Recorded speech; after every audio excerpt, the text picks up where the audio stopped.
compañeros técnicos automotrices al curso especial del Programa Nacional de Apoyo a la Ecología. Mi nombre es Alejandro Rangel Herrera, del IMSEA.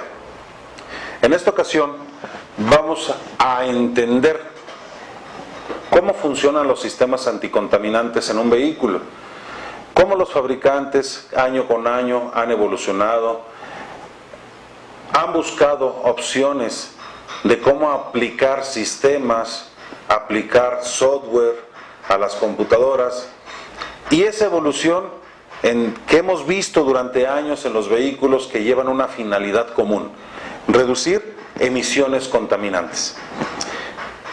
Nuestra responsabilidad es mucha en este ámbito. Por eso es de suma importancia que nosotros podamos hacer un diagnóstico eficiente de ese vehículo, que hagamos conciencia de la responsabilidad que tenemos. Así como nos hicimos la conciencia nosotros, como generadores de residuos peligrosos, de buscar empresas las cuales nos recolectaban el aceite, que separáramos nuestros elementos contaminantes como líquidos de frenos, como refrigerantes. Asimismo, también tenemos que hacer esa conciencia para ese diagnóstico y esa reparación eficiente del vehículo. Debemos concientizar a nuestros clientes la importancia que tiene de hacer esos servicios preventivos a la unidad, ya que ese vehículo, si lo estamos haciendo una revisión o una reparación, ese mantenimiento preventivo, pues es un vehículo que va a consumir menos combustible, y esto es igual a menos emisiones contaminantes. Todos sabemos la importancia que tienen los sistemas anticontaminantes aplicados en un vehículo, pero desafortunadamente nos hemos encontrado todavía compañeros que taponean una válvula EGR porque se quedó calzada y el vehículo está fallando. Pues sí, corregimos de momento la falla del vehículo taponeando una EGR que se quedó calzada y obviamente está inestable en marcha mínima. Metemos un empaque y la cancelamos, pero no estamos reparando, estamos haciendo un simple parche nada más. Ese vehículo va a contaminar, porque recuerden que este sistema EGR tiene como finalidad reducir los NOx. Tenemos un sistema evaporativo en el cual cancelamos mangueras, quitamos solenoides y el evaporativo no va a funcionar. Esos vapores del tanque de la gasolina no van a ser quemados para reducir emisiones contaminantes. Las válvulas PCV, no reemplazamos la válvula PCV según las indicaciones del fabricante, únicamente las lavamos, y en lugar de corregir el problema lo estamos agravando. Cada uno de los sistemas anticontaminantes que el vehículo llega a aplicar tienen años y años de estudio y tecnología aplicados. Así es de que la responsabilidad de nosotros es conocer a la perfección cómo opera cada uno de estos sistemas y no eliminarlos, sino repararlos. El catalizador, normalmente lo retiramos. Nuestro cliente nos llega a preguntar qué fallo me va a generar. Pues únicamente un foco en el tablero encendido. Yo creo que no sería la respuesta correcta que le tenemos que dar a nuestro cliente. Si a nuestro cliente le explicamos que ese catalizador al momento de retirárselo al vehículo le va a provocar un exceso de combustible y que le va a provocar que las emisiones contaminantes en nuestra mente pululen aún más, pues obviamente al cliente lo vamos a hacer también que haga conciencia y que ese vehículo también lo repare, no nada más que se elimine el componente para corregir en ese momento la falla que el vehículo pueda presentar. Entonces, en nosotros está llevar un procedimiento bien hecho con esa reparación del vehículo, hacer un diagnóstico bien eficiente. Recordemos que cuando nosotros afinamos un vehículo es muy importante checar la compresión del motor, que si ese motor ya está bajo de compresión, pues obviamente es importante que las bujías le demos un poco más de luz. Al momento de dar un poco más de luz, elevamos la resistencia dentro de la cámara. Eso nos va a provocar que exista una mejor combustión en la unidad y eso repercute en menos emisiones contaminantes. Asimismo, si ese vehículo da una mejor combustión y si viene equipado con un sensor MAP, pues obviamente el sensor MAP nos va a dar un valor de voltaje menor, que es un menor ancho de pulso y vamos a tener mejor eficiencia de esa unidad. Entonces, esta charla de los sistemas anticontaminantes es para que hagamos conciencia nosotros como reparadores, porque recuérdenlo, que el 80% de contaminación ambiental la producen los vehículos de 10 años de antigüedad y hacia atrás, y esos son el tipo de vehículos que nosotros estamos reparando. Así es de que, vuelvo a repetir, la responsabilidad de nosotros es mucha para hacer un buen diagnóstico y poderle explicar al cliente cuáles serían los síntomas o las consecuencias de no hacer una buena reparación, además de colocar elementos de calidad para que la combustión en el motor sea mucho más eficiente. Iniciamos nuestra charla, nuestro curso especial, con lo que son las válvulas EGR. Recordemos que la esencia del OBD2 radica netamente dentro de la computadora, en lo que son los monitores del OBD2. Y esos monitores del OBD2, los cuales en México son 7, en Estados Unidos son 9, es ahí de donde salen los códigos de falla, los cuales nosotros tenemos que diagnosticar. Recuerden que esos monitores es una estrategia de la computadora, la cual un tiempo determinado, cuando se cumplen ciertas condiciones, la computadora revisa la integridad de algún sistema.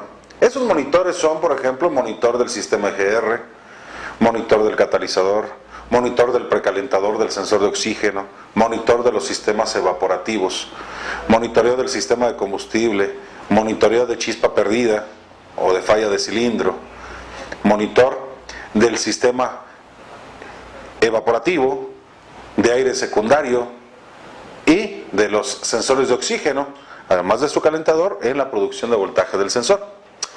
Bueno, pues esos monitores, repito, cuando se dan esas características de operación, se denominan criterios de habilitación. Cuando se dan esas condiciones es cuando la computadora manda a dichos circuitos a que operen y revisar la integridad de ese sistema. Entonces, esa esencia del OBD2 está precisamente en lo que son los monitores de OBD2. No por el hecho de que un vehículo tenga un conector de diagnóstico de 16 pines, tiene que ser OBD2. No porque un vehículo tenga sensor de oxígeno antes y después del catalizador, es OBD2. Si queremos dar cuenta si el vehículo el cual estamos nosotros diagnosticando es OBD2, vamos con nuestro equipo de diagnóstico, exploramos y vemos los monitores. Ahí nos vamos a dar cuenta si cumple con todos estos monitores que estamos mencionando. Entonces, estamos ante un sistema de diagnóstico a bordo de segunda generación, para lo cual debemos de hacer un diagnóstico bien eficaz, bien eficiente, para poder checar la integridad de cada uno de los sistemas anticontaminantes que éste involucre.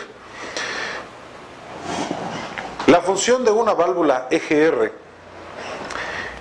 es la de proporcionar un porcentaje de los gases de escape hacia la cámara en el múltiple de admisión. ¿Con qué finalidad ese pequeño porcentaje de gases de escape entran con la mezcla de carburante nueva? Con la finalidad de esa mezcla diluirla, es decir, que la explosión sea mucho más suave.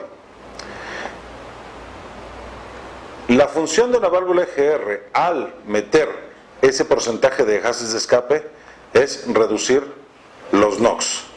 No se eliminan, simplemente se reducen.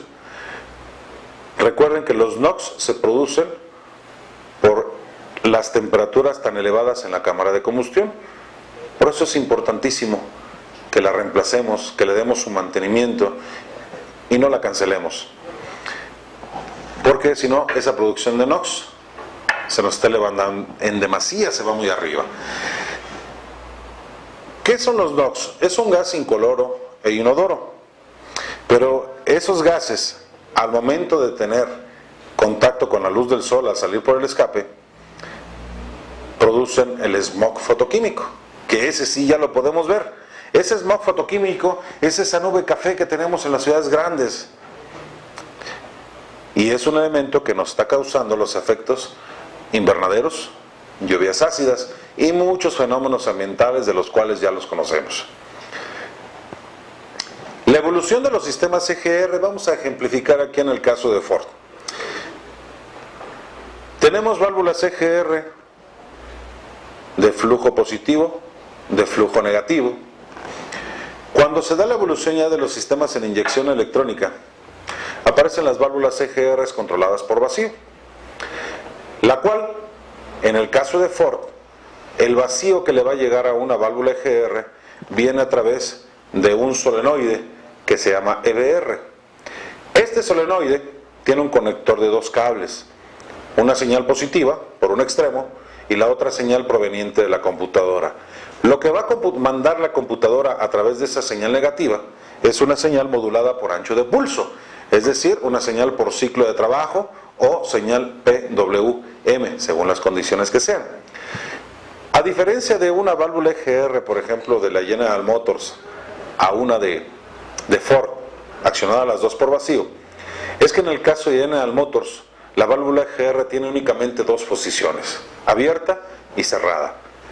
Cuando la computadora, en el caso de General Motors, comanda la señal negativa al solenoide, el solenoide deja pasar totalmente el vacío hacia la válvula para que abra y deje pasar ese porcentaje de gases de escape con la mezcla carburante nueva. No es así en el caso de Ford.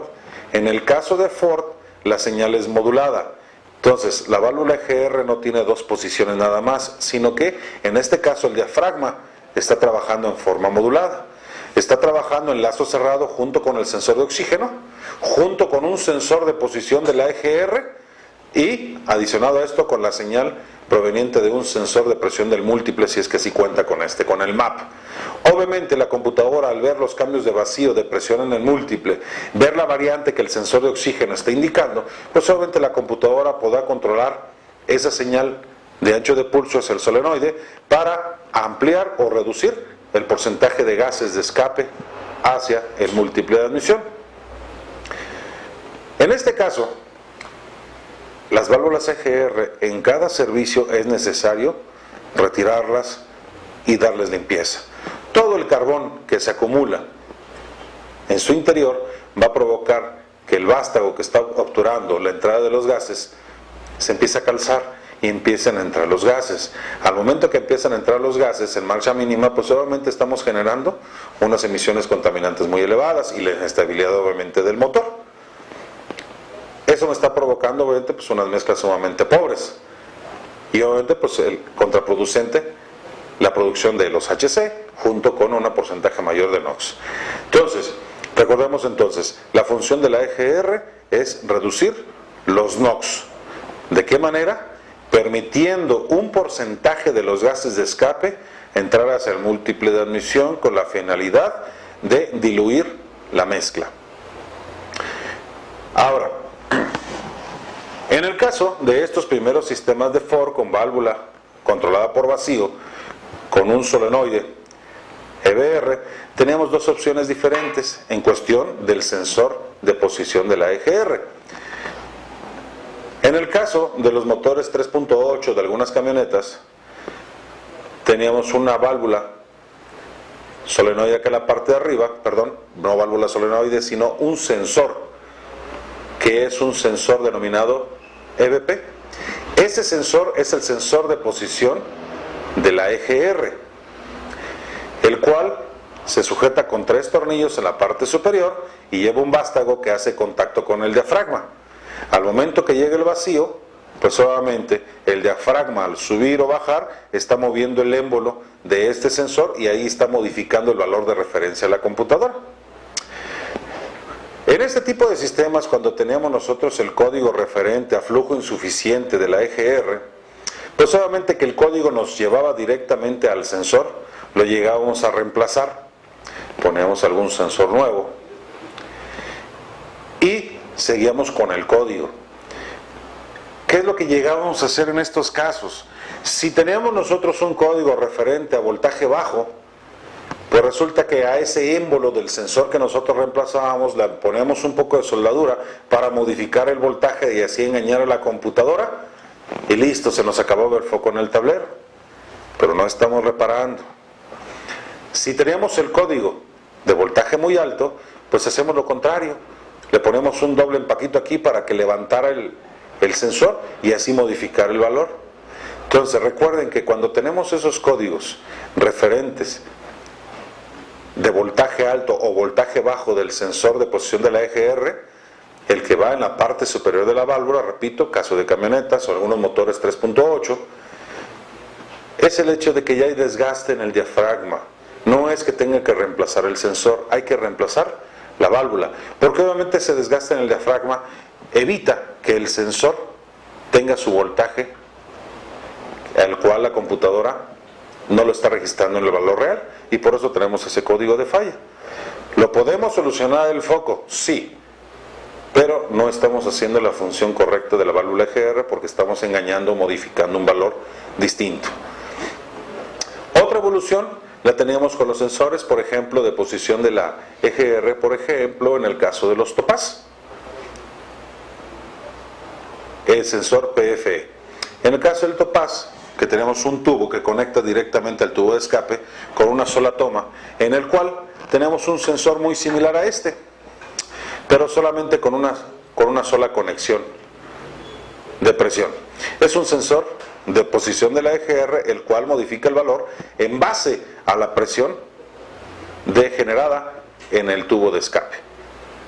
La siguiente evolución que tuvimos ya en los sistemas OBD2, igual con las válvulas accionadas también por vacío, en el cual el vacío lo deja pasar un solenoide denominado EBR, vamos a contar con un sensor de posición de la EGR, pero ahora es un sensor que tiene dos tomas, se llama sensor DPFE, sensor de presión diferencial de los gases de escape. Es aquí donde venía mayor cantidad de problemas en el vehículo, porque en el caso de los topaz, que tenía nada más, era plástico y tenía una sola toma de conexión de manguera hacia el tubo, pues era muy visible la falla. Si aquí donde estaba la unión del sensor veíamos nosotros la mancha cafezosa, pues quiere decir que este sensor ya no funciona. Hay ocasiones que reemplazábamos estos sensores, en el caso por ejemplo de esos topaz, de esos taurus, porque nos daban el código. Una recomendación: no lo desechen este sensor que reemplazan. La humedad que se genera por los gases de escape y ese sarro blanco que se nos va a acumular en esta parte interna provoca que el diafragma internamente en el sensor no produzca su voltaje real. Entonces, si ustedes reemplazan ese sensor, este que quitan ustedes de repuesto, guárdenlo en un lugar seco, déjenlo por unos cuantos días ahí, lo vuelven a tomar posteriormente y al momento de ustedes sacudirlo, lo limpian y va a empezar a salir todo ese polvo blanco y va a estar ya exento de humedad, y ese sensor puede que vuelva otra vez a operar, siempre y cuando, repito, no tenga esa mancha café. Si tiene esa mancha cafezosa aquí, definitivamente esos sensores en el topaz, en el taurus, que era plástico, ya no sirven. Bueno, regresando en este sentido con los sensores de DPFE o de presión diferencial. Aquí es donde más trabajo nos ha costado reparar las fallas con foco prendido, referente a flujo insuficiente. El hecho es que el tubo que conecta aquí a la válvula EGR hacia el escape trae esas dos tomas donde conectan mangueras, que son las mangueras que se conectan a este lado. Pero entonces, en este tubo que conecta hacia el escape, en medio de las dos mangueritas hay un pequeño orificio.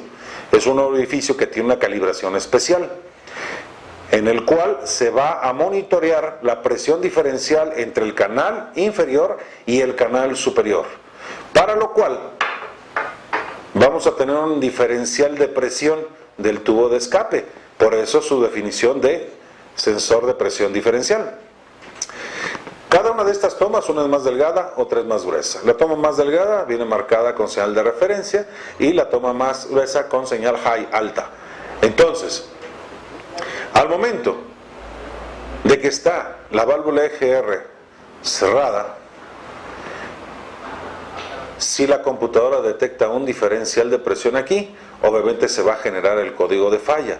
El hecho es de que cuando la computadora va a comandar la señal PWM al solenoide, abre la válvula EGR un determinado porcentaje, entonces ahí existe una diferencia de presión por el orificio que estamos comentando nosotros, donde va el tubo de la EGR. Aquí hay un diferencial de presión entre la parte inferior y la parte superior, y es ahí donde la computadora determina si el flujo o la señal de modulación que ella está mandando concuerda con el valor que el sensor de oxígeno está entregando y concuerda con el cambio de presión en el múltiple de admisión, y ahí la computadora determina si está dentro de lo acordado. Lo que mencionamos aquí, la importancia, en ese caso, quitar las válvulas EGR y limpiar perfectamente este conducto que va hacia el tubo de escape para que ese orificio calibrado no se obstruya, que esté siempre con un flujo suficiente de gas para que se genere aquí esa señal de referencia. Recuerden que aquí el valor que vamos a tener de voltaje como señal de referencia en uno de los tres cables, 5 voltios tierra, y esa señal de referencia, cuando la válvula EGR está cerrada, ¿sí?, tenemos aproximadamente un valor de 2.3 voltios. Entonces es muy importante que le demos el mantenimiento correspondiente a estos sistemas. Posteriormente, Ford, en su evolución, saca los vehículos con un sistema EGR, el cual ya viene integral. Es un módulo del sistema de recirculación de gas de escape, ya en una sola pieza. En este caso tenemos una válvula EGR, igual accionada por vacío. Tenemos aquí, en el mismo módulo, el solenoide, que será este mismo, que anteriormente venía por separado. Aquí viene el solenoide EBR, pero también tenemos aquí el sensor MAP. Todo conecta aquí en los 6 pines que tenemos aquí de conexión. En esos 6 pines tenemos el voltaje de alimentación para el solenoide, la señal PWM que manda la computadora hacia el solenoide. Tenemos aquí integrado el sensor de posición de la EGR, integrado aquí mismo en el cuerpo, el cual aquí lleva su alimentación de 5 voltios la tierra y manda su referencia. Además que tenemos la referencia del sensor MAP aquí integrado. En este caso aquí está la toma de vacío directo. Ese es el vacío que está llegando hacia el solenoide, e internamente el solenoide comunica el vacío hacia el diafragma según la señal de modulación que la computadora mande, según el requerimiento. Ahora, de esta manera se recoge aquí la señal de cambio de presión según el porcentaje de gases de escape que se está generando.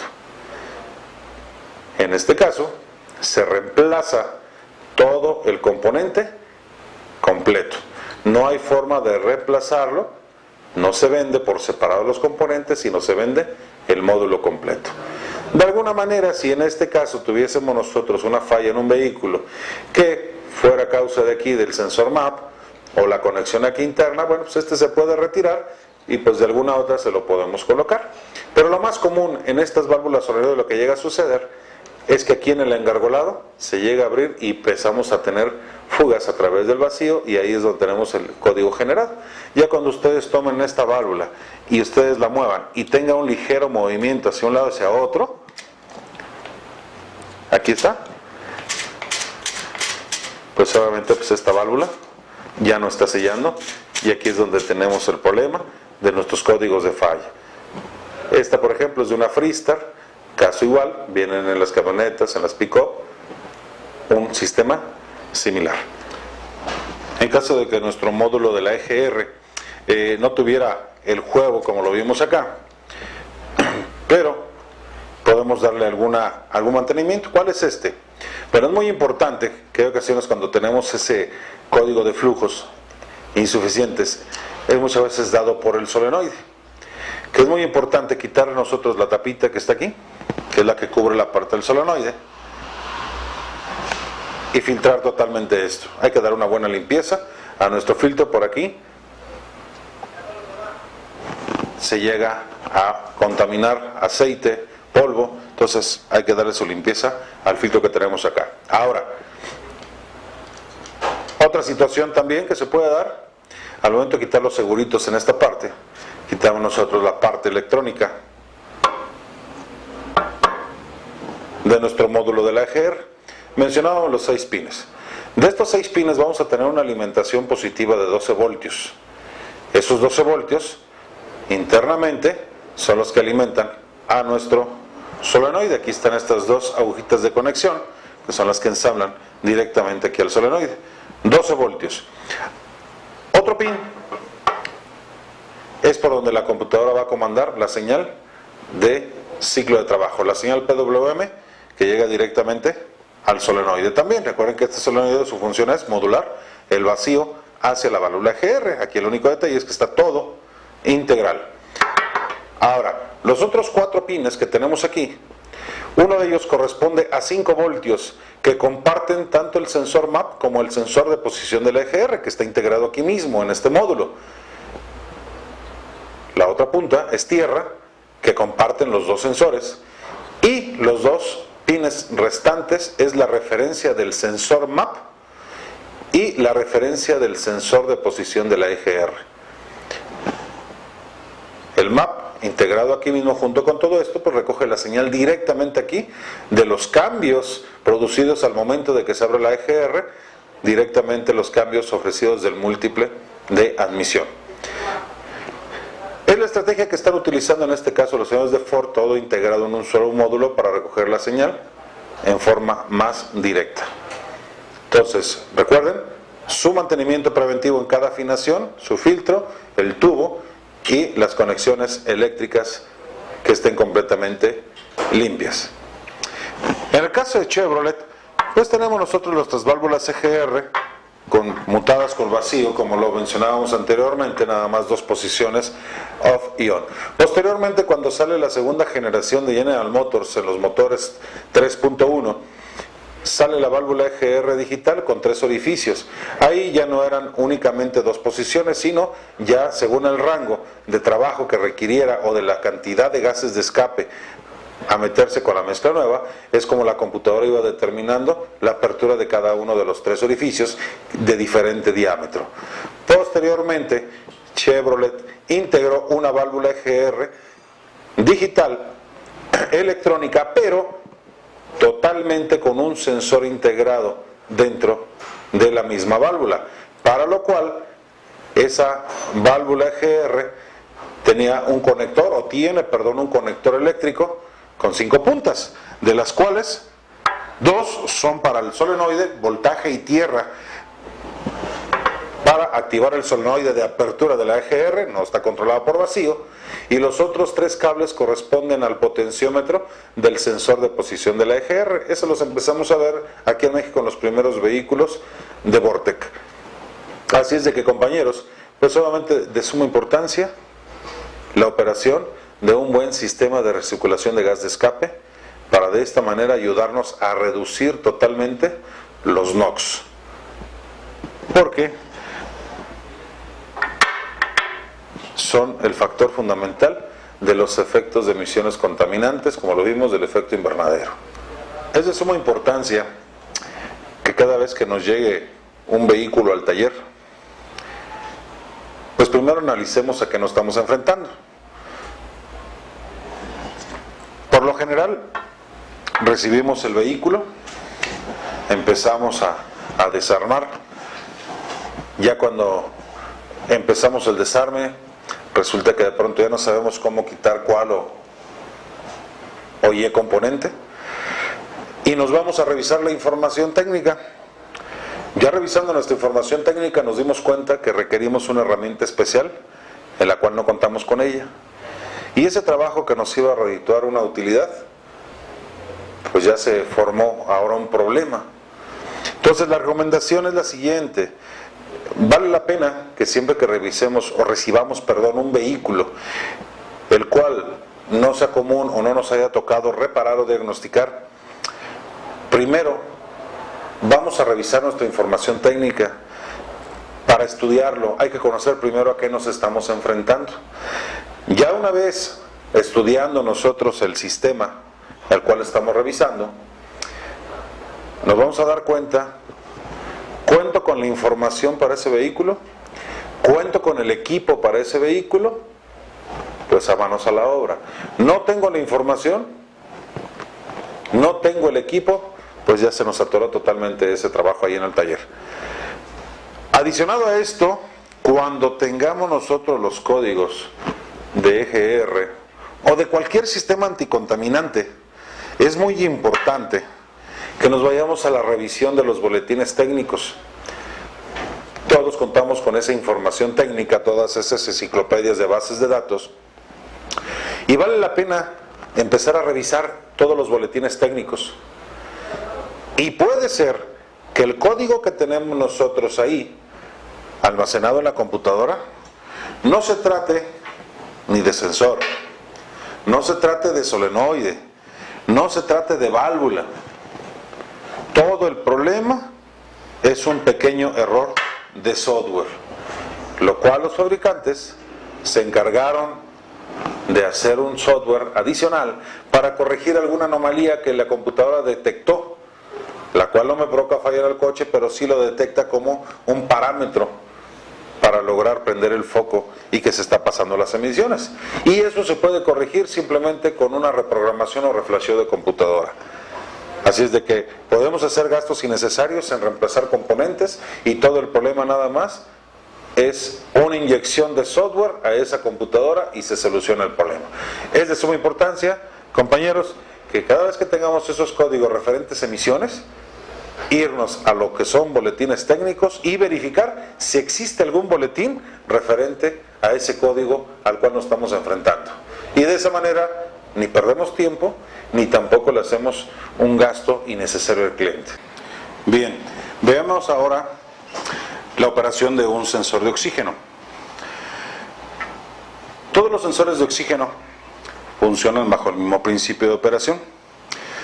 Recuerden que la función de un sensor de oxígeno es medir la cantidad de oxígeno sobrante de la combustión.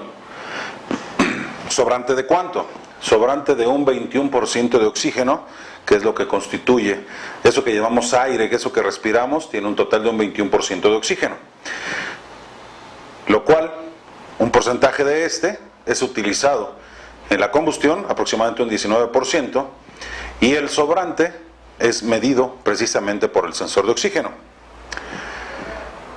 De la diferente gama de sensores de oxígeno, encontramos para los modelos, por ejemplo, 90, de esos vehículos, Wrangler, Jeep, algunas Cherokees con motor 4.0, Wrangler motor 2.5, esos sensores de oxígeno que teníamos en esos vehículos eran los sensores de oxígeno de Titania.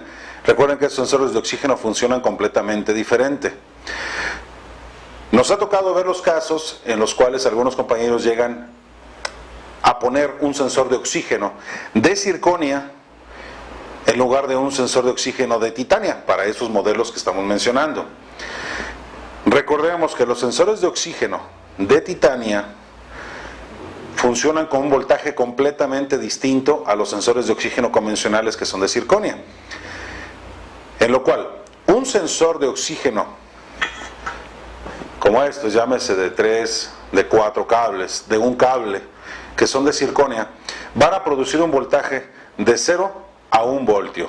Recuerden que un valor por encima de 450 milivoltios es representativo de una mezcla rica. Un voltaje por debajo de 450 milivoltios representa una mezcla pobre. En el caso de los sensores de oxígeno de Titania, no generan un voltaje de 0 a 1 voltio, sino generan un voltaje hasta 5 voltios y funcionan a la inversa que los de Titania. ¿Cómo funcionan estos? Bueno, estos sensores de Titania tienen un valor promedio de 2.5 voltios.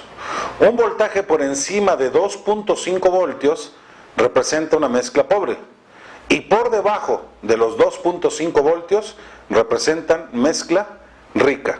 Así es, de que si yo intercambio un sensor de oxígeno por otro, entonces me funciona la mezcla inversa. Es decir, si ese vehículo Wrangler le pongo yo ese sensor de circonia, entonces en el momento que tenga yo una mezcla rica, el sensor produce un voltaje alto, pero la computadora lo va a interpretar como voltaje bajo y como una mezcla pobre, e incrementa el ancho de pulso. Por eso mencionamos que funcionan a la inversa. Ahora, en estos sensores de oxígeno de circonia, remontémonos a los sensores de oxígeno de un solo cable. Mencionamos que estos sensores funcionan bajo un mismo principio, todos igual. Un sensor de oxígeno internamente no es más que una pila galvánica, y dicha pila galvánica está compuesta por dos electrodos. Esos dos electrodos, los cuales uno tiene contacto con el 21% de oxígeno ambiente, y el otro electrodo va a tener contacto con el oxígeno sobrante de la combustión. El 21% no se modifica, pero el sobrante de la combustión sí. Entonces, esos dos electrodos que estamos mencionando son los que van a producir ese voltaje de referencia que medimos en un sensor de oxígeno. Sí, esa señal que está oscilante, ¿sí?, de 300 a 800 milivoltios. Debe de estar oscilando. Recordemos que la computadora es la que va a lograr que el sensor de oxígeno cicle en esos voltajes de 300, mezcla pobre, a 800, mezcla rica. En base a eso, la computadora o incrementa o reduce el ancho de pulso para lograr un perfecto ciclado del sensor de oxígeno. Eso es lo que va a buscar la computadora bajo cualquier condición, un perfecto ciclado del sensor de oxígeno. Ahora, ¿por qué es importante que un sensor de oxígeno esté ciclando? Es de suma importancia para que el catalizador haga su función. Posteriormente vamos a tocar el tema del catalizador y vamos a ver cómo es que hace esa función el catalizador. Como adelanto, mencionamos que un catalizador de 3 vías, que es la eficiencia máxima en un vehículo, para lograr dos fases, una de reducción de NOx, y otra oxidación de HC y los CO. Para lograr la reducción de NOx se requiere ausencia de oxígeno. ¿Cuándo se da ausencia de oxígeno a un vehículo? Con mezclas ricas. Por eso es necesario que el sensor cicle. Ahora, para que se realice la oxidación, se requiere oxígeno. Ahora, ¿qué se necesita para que exista oxígeno, un alto concentrado? Se requieren mezclas pobres, por eso es que el sensor da un voltaje bajo. Entonces, el sobrante de oxígeno es alto. Por eso es importante que un sensor esté ciclando para lograr la eficiencia máxima de un convertidor catalítico. Bueno, entonces nos estamos remontando a los sensores de oxígeno de un solo cable, en lo cual mencionamos esa pila galvánica, dos electrodos. Uno en contacto con un 21%, que es el ambiente, a través de una sonda interna, aquí es donde tiene contacto con ese 21% de oxígeno, y el sobrante de la combustión es la parte interna, en el escape que va en el sensor, el sobrante de la combustión. Bueno, el hecho es de que ese 21% no se modifica, pero el sobrante de la combustión sí. Eso va a provocar que estos dos electrodos estén haciendo, ¿sí?, un acercamiento y un alejamiento. Y ese acercamiento y ese alejamiento está provocando que esos electrodos se cortocircuiten y se produzca un voltaje de salida. Entonces, es así como el sensor produce ese voltaje de referencia que nosotros mencionamos a través de ese movimiento de acercamiento o alejamiento de esos electrodos. Ahora, en estos sensores de oxígeno de un solo cable, pues el sensor dependía totalmente del calor. Recordemos que las condiciones que se tenían que dar para un lazo cerrado, recuerden ustedes que el lazo cerrado son las condiciones o las que se tienen que dar para que la computadora adopte la información del sensor de oxígeno como buena. ¿Cuáles son esas condiciones? Primero, que no exista fallo electrónico en el sistema. Desde el momento que abro la llave, la computadora hace un rastreo completo del sistema, ya detectó que no existe fallo electrónico, que todos los sensores están dentro de un parámetro correcto. Segunda condición, motor a temperatura normal de operación. Gracias al sensor de temperatura refrigerante, la computadora está viendo que ya se rebasaron los 80-85 grados centígrados. La tercera condición es que el sensor debe de superar los 300 grados centígrados. Ahora, ¿de quién depende el sensor de oxígeno de un solo cable para alcanzar esa temperatura? Únicamente del flujo de gases de escape. ¿Cómo se dio cuenta la computadora que el sensor ya calentó? Porque si nosotros lo monitoreamos el sensor, aún desde antes que alcance esa temperatura de 315 grados centígrados, que es el requerimiento, el sensor ya está produciendo un valor. Pero la computadora ese valor aún no lo adopta porque sabe que el sensor no tiene todavía esa temperatura y el voltaje que está reportando no es el voltaje correcto. Entonces la computadora ahí determina en base a las RPMs del motor. Obviamente, entre más RPMs, mayor flujo de gases, más calor y obviamente es como la computadora determina que el sensor ya alcanzó su temperatura. Si ese vehículo permanece media hora en ralentí, pues la computadora sí determinó que no hay fallo electrónico. Pudo alcanzar el motor la temperatura normal de operación, pero el sensor no alcanza esa temperatura que mencionamos, superior a los 300 grados centígrados, porque el flujo o el calor en los gases de escape insuficiente para lograr la temperatura en el sensor.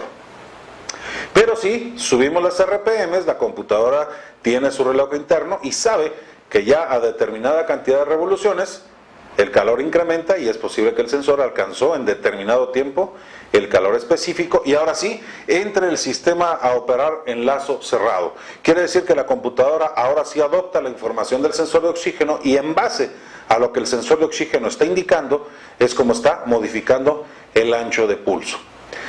Pero ¿para qué es importante el calor en el sensor de oxígeno?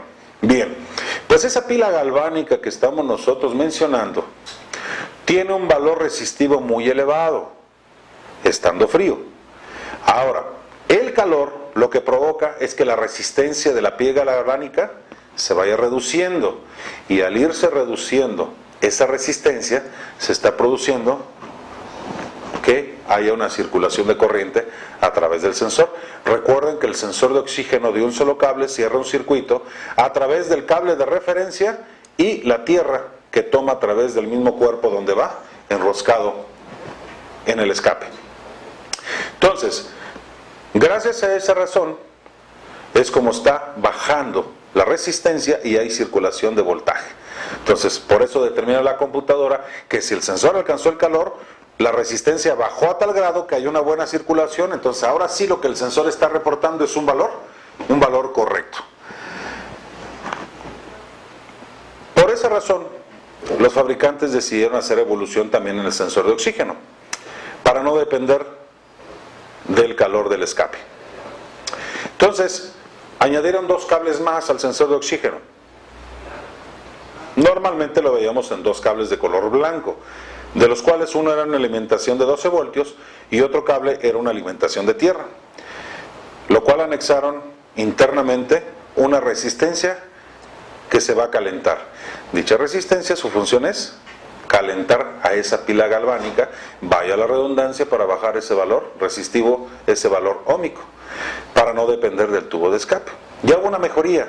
Ahora la computadora, desde instantes después de que arrancaba el vehículo, ya tenía la tercera condición anterior, que era el calor del sensor. Ya verificó que no existe fallo electrónico, lo único que va a hacer ahora es esperar a que el motor alcance la temperatura normal de operación para que entre en lazo cerrado. Vemos aquí la importancia que tiene un termostato, ya lo mencionamos. Si le quitamos el termostato a ese vehículo, pensando que el vehículo va a trabajar mejor porque no se va a calentar, pues es una mentira. Porque obviamente pues la computadora no entrará en lazo cerrado. ¿Por qué? Alcanza el sensor la temperatura, correcto. Verifica la computadora que no haya fallo electrónico, correcto. Pero el motor no alcanza la temperatura normal de operación, entonces no podrá adoptar la información del sensor de oxígeno. Bueno, entonces, por eso es de suma importancia no quitarlos. es cambiar el termostato y adicionar esto, meterle el termostato correcto a ese vehículo que estamos diagnosticando o reparando.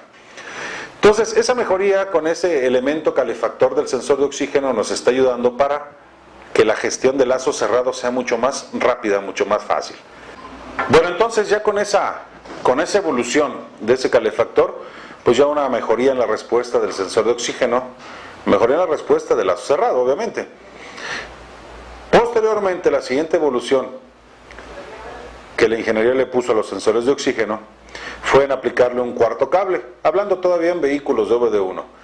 El cuarto cable que le pusieron al sensor de oxígeno, normalmente el cable de color gris, en esas versiones, es una tierra para el sensor de oxígeno, para que cierre el circuito. Pues recuerden que anteriormente cerraba el circuito con la tierra que tomaba a través del cuerpo. Entonces ahora ese cable gris es una tierra con la cual ya no depende de la tierra física, ya que de pronto el óxido en el tubo de escape, el empaque o la dona que le ponían, que no había una buena continuidad de tierra, pues me provocaba que el valor del sensor de oxígeno no fueran unos parámetros correctos. Entonces ya teníamos nuestro sensor de oxígeno de 4 cables. Normalmente era cable de color negro, es la referencia del sensor de oxígeno, el voltaje oscilante. Tenemos el cable de color gris, que es la tierra del sensor, y los 2 cables de color blanco que corresponden al calefactor del sensor de oxígeno, que es 12 voltios, y una tierra para que alcance esos 315 grados centígrados. Posteriormente, con la normativa de OBD2, se implanta el monitor del precalentador. Es decir, ahora la computadora debe de estar fiscalizando que el sensor tenga ese calor de los 315 grados centígrados para poder aceptar la información como idónea. Para esto, en esos 2 cables blancos que mencionamos del calefactor, ya no era una tierra física, sino ya es una tierra directamente de la computadora, en la cual tenemos 2 formas de que la computadora monitorea el efecto o la función del calefactor. Uno de los casos es en el caso, por ejemplo, de Volkswagen, de Nissan o de Ford, es que la computadora está monitoreando el calefactor del sensor de oxígeno en base al consumo de corriente. Recuerden, es una resistencia la cual se va a calentar, tiene un extremo de 12 voltios y el otro directamente a la computadora. Entonces, a través del consumo de corriente de esa resistencia, un valor aproximadamente de 600 a 700 miliamperes, lo que está consumiendo un calefactor del sensor de oxígeno, pues ese es el valor que la computadora está analizando o está viendo. Y ahí determina también el sensor de RPMs. Es decir, si en un momento dado echamos a andar el vehículo, se dieron las condiciones o los criterios de habilitación, la computadora comanda una señal que es el monitor, comanda la tierra a través de ese cable blanco, la tierra hacia el sensor, y verifica el consumo de corriente. Pero esa prueba de monitor dura únicamente 20 segundos. Durante esos 20 segundos es lo que se está monitoreando. Es un monitor de una sola vez por ciclo, el monitor del precalentador. Ahora, ya una vez funcionando el vehículo, si la computadora está viendo las RPMs y verifica que las RPMs están altas, pues es un calor suficiente en el escape para mantener el sensor caliente. Entonces lo único que va a hacer la computadora es estar conectando y desconectando la tierra hacia el sensor, para el caso de monitoreo nada más, porque el calor es suficiente para mantener el calor en la pila galvánica. Ese es uno de los monitores a través del consumo de corriente. Otro monitoreo del precalentador de los sensores de oxígeno es el utilizado en los casos de Chrysler y General Motors, en el cual el precalentador no tiene una conexión directa con la computadora, pero la computadora está analizando precisamente su trabajo. Bueno, ¿de qué manera?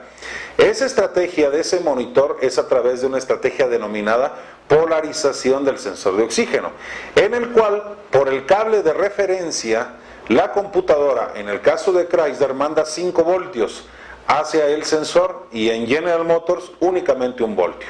Entonces, si el elemento se está calentando, ese voltaje que está produciendo la computadora hacia el sensor, con el calor de esa pila galvánica está produciendo que exista una caída de voltaje. Acuérdense que está cerrando el circuito entre el cable de referencia y la tierra. Si se baja la resistencia por efecto del calor, entonces existe una caída de voltaje. Eso es lo que va a ver la computadora. Esos 5 voltios que ella está comandando en el caso de Chrysler, si se está calentando, ¿sí?, se está derivando ese voltaje. Si no se está calentando el elemento, entonces el voltaje se queda aquí acumulado. Entonces la computadora no ve caída y es cuando determina que el calefactor no está funcionando. Esa es la otra estrategia que está utilizando por polarización del sensor de oxígeno. Ahora, la siguiente evolución que vimos nosotros de sensores de oxígeno son aquellos sensores de oxígeno denominados de banda ancha. Si recuerdan, en los motores de Volkswagen 1.8 turbo, que eran de 5, en otros casos de 6 voltios, en algunos casos denominados sensores de relación aire-combustible, como lo denomina Ford, o en algunos casos de Nissan.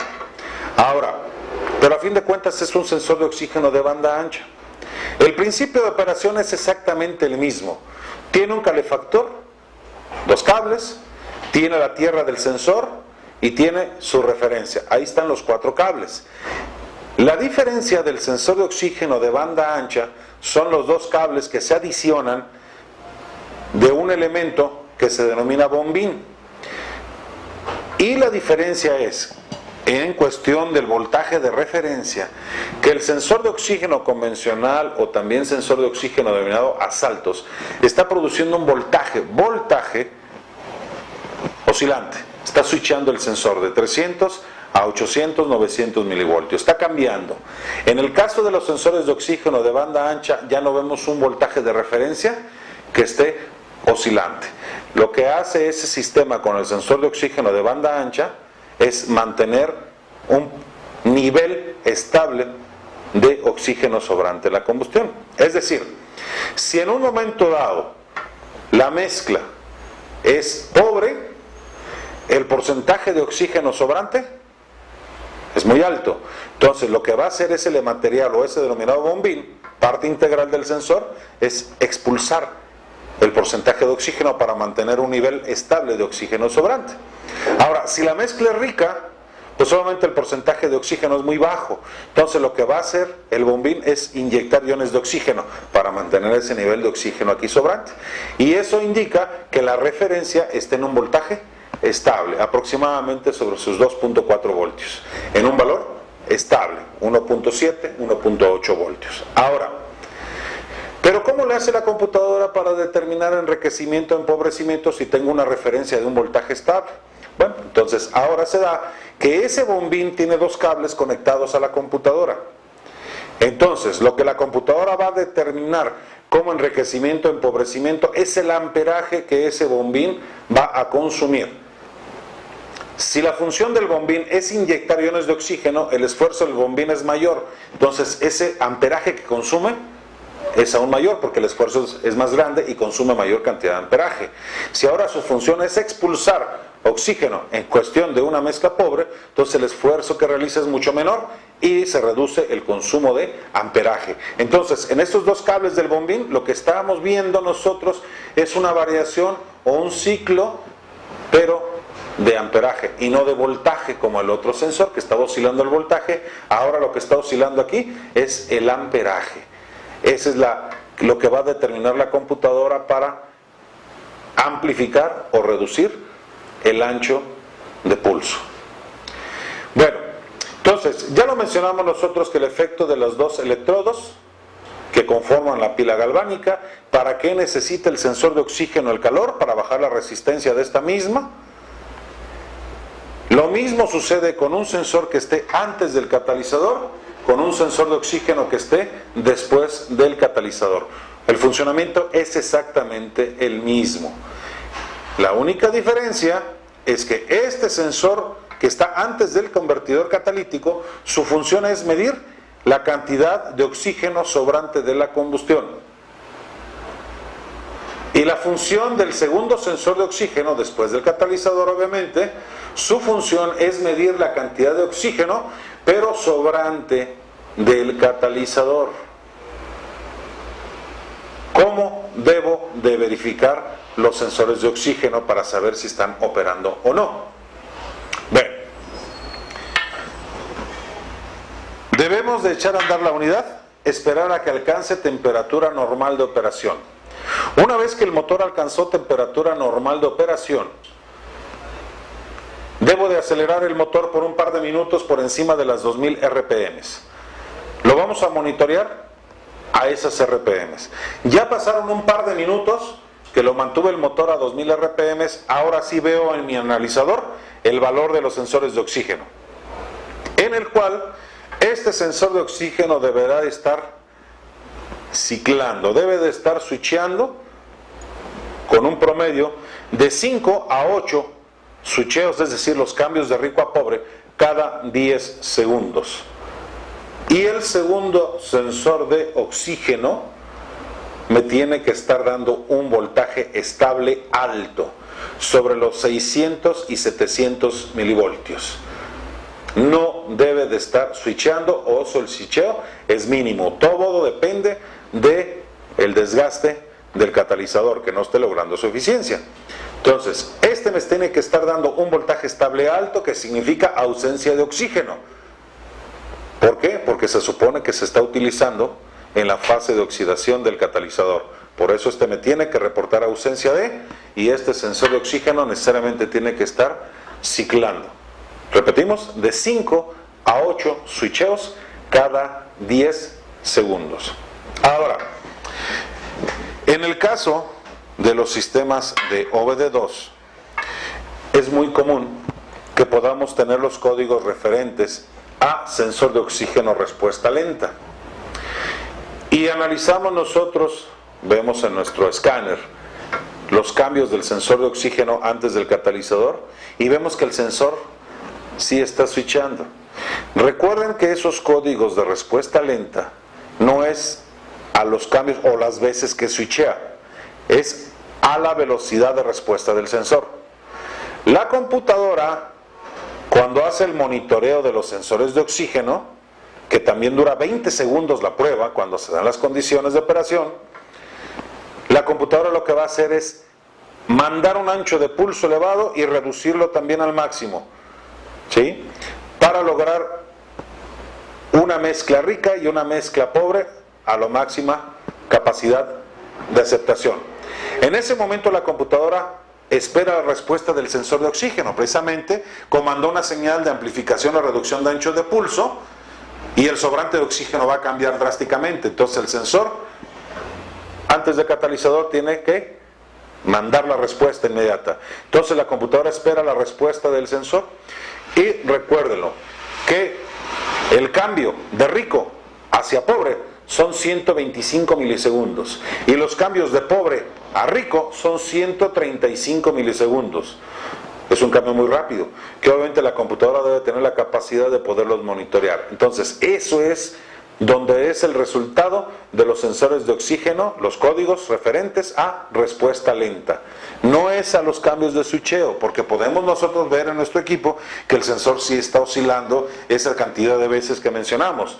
Pues sí, podrá estar switchando, pero puede darse el caso de que ese cambio está por encima de los 125 milisegundos o por encima de los 135 para rico a pobre o pobre a rico.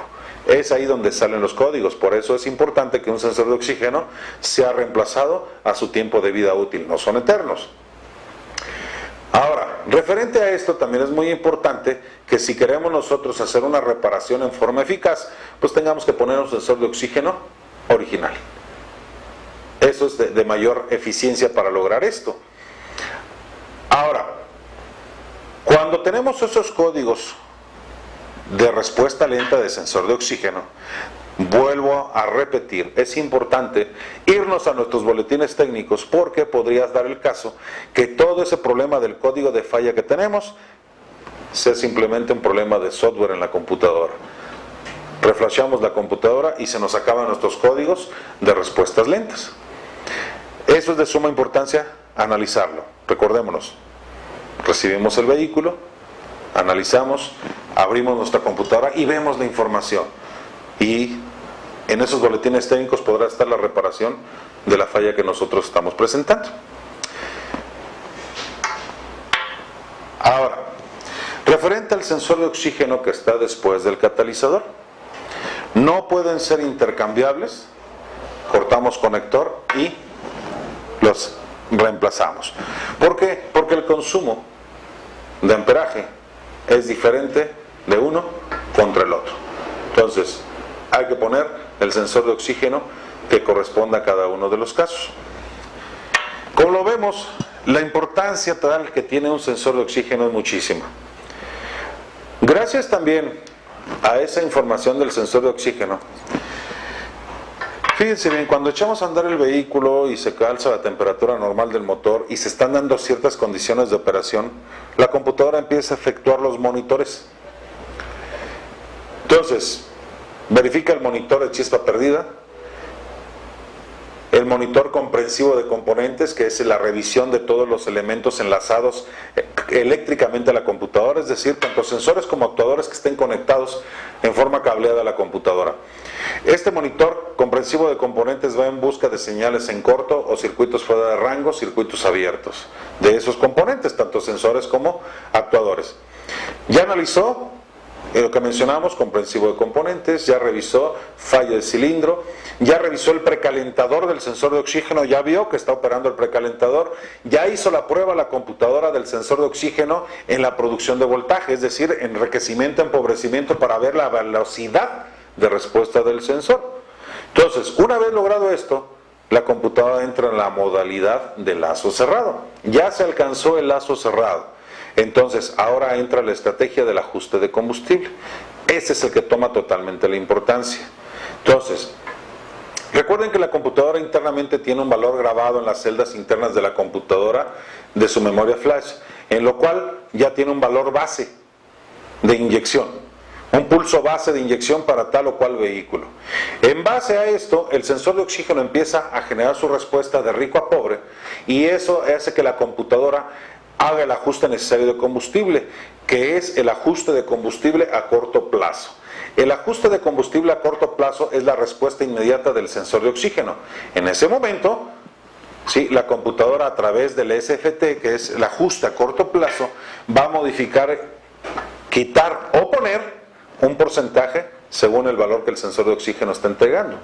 Pero un porcentaje donde la computadora tiene una capacidad máxima de poder quitar o poner hasta un 25%.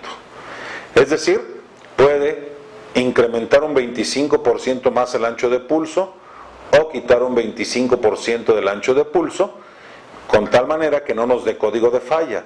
Si rebasa el 25%, entonces es ahí donde vienen los códigos de mezclas pobres o mezclas ricas. ¿Se acuerdan esos P0171, 72, 74 o P0175? Esos códigos de mezclas pobres se dan porque el sensor de oxígeno está entregando un valor alto o bajo, según sea el caso. La computadora empieza a hacer el ajuste de la mezcla y espera la respuesta del sensor de oxígeno, porque recuerden que la computadora en todo momento está esperando el ciclado perfecto del sensor de oxígeno. Entonces, en un momento dado, el sensor de oxígeno se fue a un valor bajo por alguna succión de vacío, de aire. Entonces, la computadora va a esperar rápidamente la corrección. ¿Cómo? Incrementando el ancho de pulso. Pero tiene únicamente la computadora 30 segundos para poder ajustarlo en base al ajuste corto. Pasaron los 30 segundos y la computadora no logra el ciclado perfecto del sensor de oxígeno, entonces ahora entra el ajuste a largo plazo, LFT. Y lo que hace el ajuste de combustible a largo plazo es modificar el valor de la base, lo que está grabado en esa celda de la computadora. Recuerden que el ajuste de combustible es la estrategia que tiene la computadora para que con el paso del tiempo los desgastes sufridos mecánicamente y eléctricamente en el motor no afecten las condiciones de relación aire-combustible. Es decir, que la mezcla siempre sea perfecta, para que con esa razón las emisiones en el tubo de escape siempre sean las más bajas. Recuerden que con el motor, conforme se va desgastando, obviamente el ancho de pulso se tendrá que incrementar. Entonces, eso es lo que hace la estrategia en OBD2, el ajuste de combustible, que con el desgaste y con el paso del tiempo no me afecte la relación aire-combustible.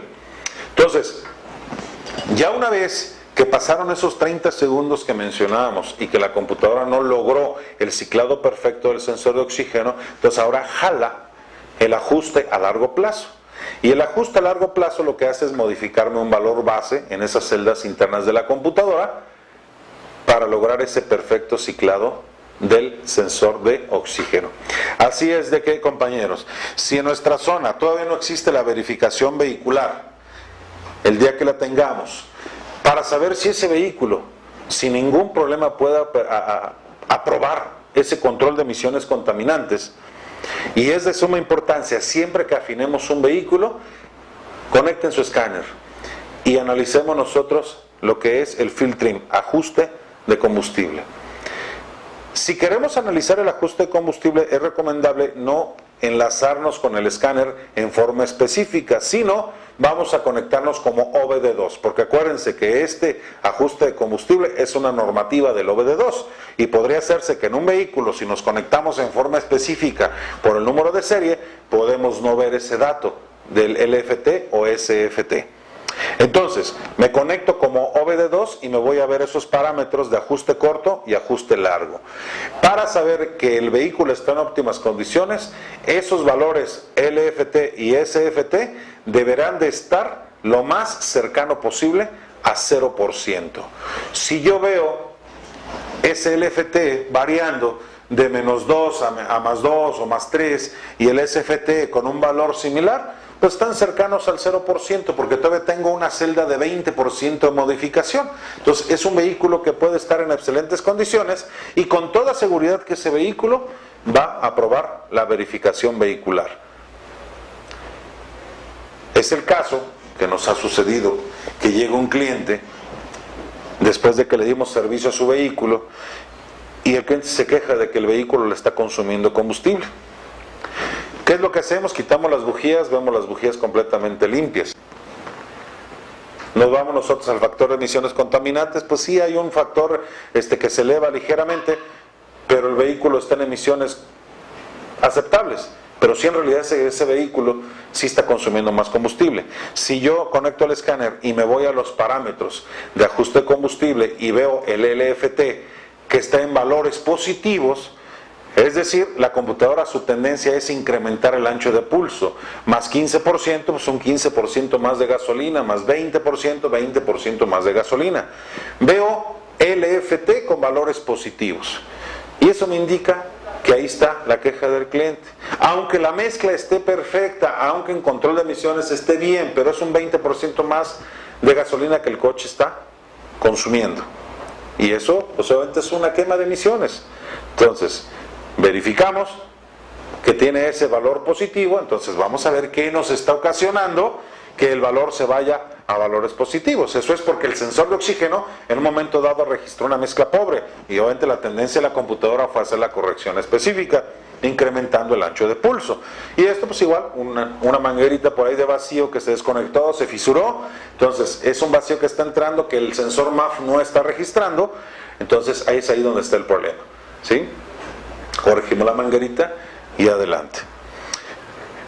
También quiero mencionar, cuando nosotros analizamos un código de falla referente a emisiones contaminantes, por lo general conectamos nuestro escáner, anoto el código de falla y borro la memoria de la computadora. No debemos borrar la memoria. ¿Por qué razón? Porque al momento de que yo borro el código de falla, borro las adaptaciones en este sentido de controles de combustible. Y los valores tanto SFT como LFT se van a 0%.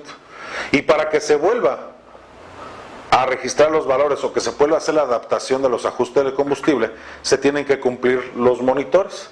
Entonces, mientras se cumplen los monitores, no hay ajustes de combustible y no puedo ver si la corrección que yo hice si afectó o si mejoró los parámetros. Entonces, analicemos el código, no borremos. Si en este momento fuera porque esos valores de LFT están por encima, en un valor positivo me refiero, entonces Y si encontramos de pronto algún problemita con una manguera de vacío, y si yo conecto la manguera, entonces ahora yo los valores los voy a empezar a ver a la inversa. Voy a empezar a ver que la computadora va a empezar a hacer la corrección negativa hasta regresar a los valores otra vez lo más cercano posible al 0%. Pero si yo borro las memorias, pues no voy a poder realizar nada. Otra de las recomendaciones es también que cuando borramos los códigos de falla, yo nada más lo anoté, pero no me fui al diagnóstico con el escáner, que es al cuadro congelado. Entonces, si yo no reviso el cuadro congelado bajo qué condiciones se está presentando la falla, pues obviamente también va a ser más difícil poder hacer la corrección. Entonces, es muy importante verificar ese valor, cuadro congelado, para que ya con una vez que yo hice la reparación correspondiente, me vaya y circule el vehículo bajo las condiciones en las cuales se registró la falla. Imagínense que la falla se registra arriba de 4000 revoluciones, fue cuando la falla se registró, pero yo no vi ese dato y borré el código y borré el cuadro congelado. Y después hago yo la posible reparación que me dio a entender el código y saco a circular el vehículo, pero ese vehículo jamás lo elevé de 4000 revoluciones, pues obviamente la falla no se va a registrar. Entonces, debo de verificar ese dato y hacer funcionar el vehículo bajo esas condiciones en las cuales se presentó la falla. Eso es de suma importancia. Recuerden que es mucho más fácil diagnosticar y reparar un sistema OBD2 que un sistema OBD1, porque simplemente con nuestro monitor, verificando todos estos parámetros y los monitores, me puedo dar cuenta dónde existe la falla en el sistema. Y es importante seleccionar a nuestro escáner el flujo de datos correspondiente o los elementos que involucran ese sistema y así poder monitorear más a fondo la falla.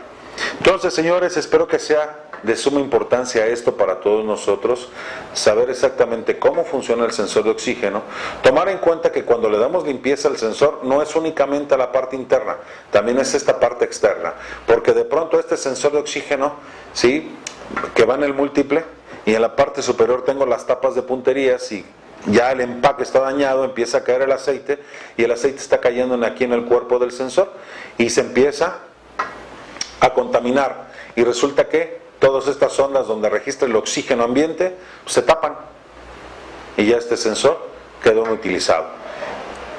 Recuerden que para los sensores de oxígeno es muy dañino el lavador de inyectores cuando lavamos inyectores montados en el vehículo, es dañino para el sensor de oxígeno.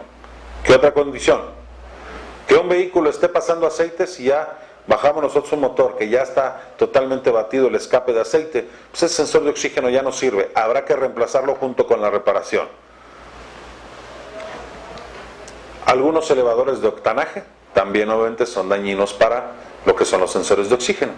Entonces, son muchos factores que hay que tomar en cuenta en el elemento que es primordial para un control de emisiones contaminantes. Para eso está diseñado, junto con un sensor de oxígeno, anterior a un catalizador, el catalizador que va a hacer la función, llámese un catalizador de 2 vías de pura oxidación o uno de 3 vías de reducción y oxidación, y junto con un sensor de oxígeno después del catalizador, que su función de este sensor es monitorear la eficiencia del catalizador, midiendo el porcentaje de oxígeno que sobró después del catalizador.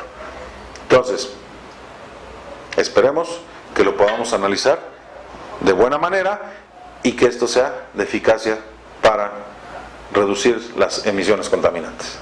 La evolución electrónica en los vehículos nos ha llevado también a tocar unos puntos muy importantes. Es de suma importancia que el sensor de oxígeno también verifiquemos el umbral del voltaje que el sensor está produciendo.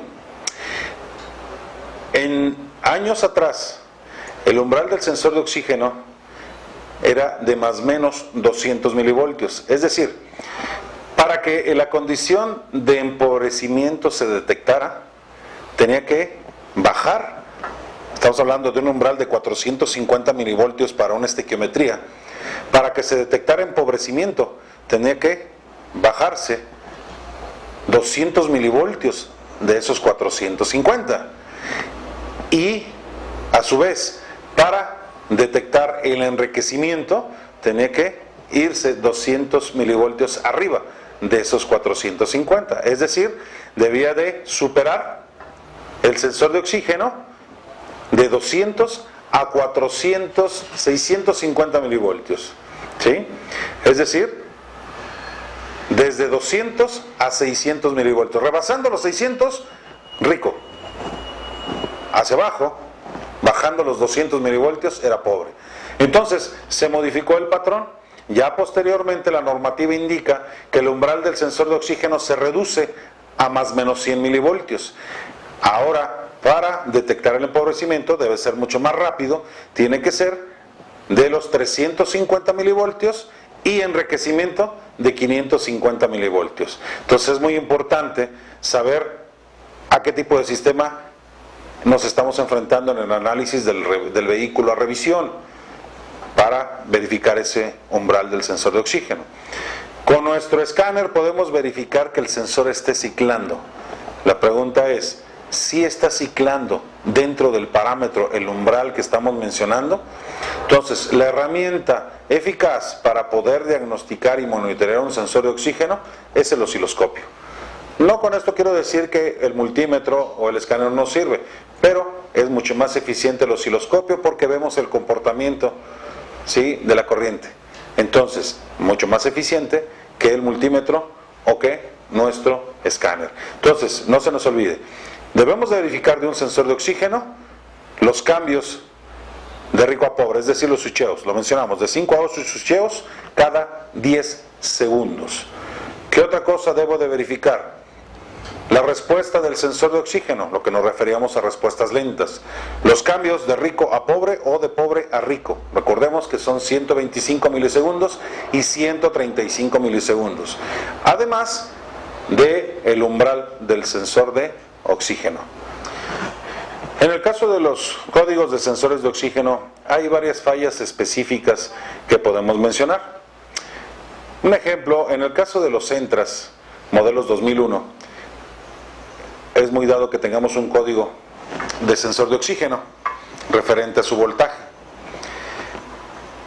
Le cambiamos el sensor de oxígeno nuevo y el problema sigue. Ha habido quienes se han reemplazado computadora y el problema del código sigue. En ese caso de los Centras es muy importante revisar las tierras que van en el tubo, que es el travesaño en el vehículo por debajo del tablero, y en cada uno de los extremos donde va sujeto el tubo a los postes laterales del vehículo, repito, bajo el tablero, ahí hay unas tomas de tierra que son las tomas de tierra hacia la computadora. Si no hay una buena toma de tierra para la computadora, entonces la tierra hacia el sensor será deficiente. Recordemos que las tierras son de suma importancia en los sistemas de control electrónico. Recordemos que las tierras no deben de superar un valor de 30 milivoltios de voltaje, que por lo general no se lo revisamos, hay que checarlo. En el caso de los Chevys, de pronto llegan los vehículos con humo negro, inestabilidad, y ya le han cambiado el sensor de oxígeno, los valores están alterados del sensor, y obviamente pues la solución está en la computadora. Es ahí donde está el problema. Dentro de la computadora hay un pequeño circuito, lo identifican ustedes en la parte baja de la computadora abriéndolo, lo van a ver porque tiene marcado un número 014.